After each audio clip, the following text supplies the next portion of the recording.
ప్రముఖ దర్శకుడు శ్రీ భారతీరాజా గారు ఇవాళ ఉదయం పరమపదించడం మాకు చాలా పెద్ద షాక్.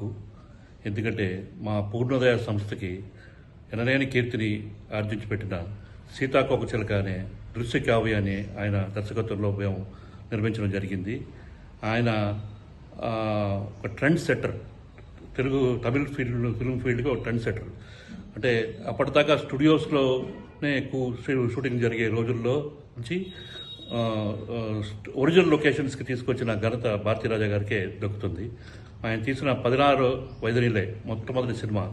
ఆ చిత్రం విడుదలైనప్పుడు మా సంస్థలో అసిస్టెంట్ డైరెక్టర్గా పనిచేస్తున్న వంశీ మమ్మల్ని తీసుకెళ్ళి ఆ సినిమా చూపించి ట్రిపుల్స్లో మన సంస్థలో ఆయన దర్శకత్వంలో ఒక సినిమా చేయాలనేది నేషనల్ అవార్డు, ఉత్తమ తెలుగు చిత్రం నేషనల్ అవార్డు వచ్చింది. అలాగే ఆంధ్రప్రదేశ్ నంది అవార్డ్స్లో చాలా నందులు, అలాగే ఉత్తమ దర్శకుడిగా, అలాగే సితారా అవార్డ్స్, అలాగే ఇంకా ఎన్నో సంస్థలు అవార్డ్స్ వచ్చినాయి. అలాగే రష్యన్ భాషలోకి డబ్ చేయబడింది ఈ సినిమా సీతాకోకచిలక. అలాగే చాలా పెద్ద సెన్సేషన్. మా పూర్ణోదయ లిస్టు ఆఫ్ జెమ్స్లో సీతాకోకచిలక కూడా ఈక్వల్ ప్లేస్లో చోటు చేసుకుంది.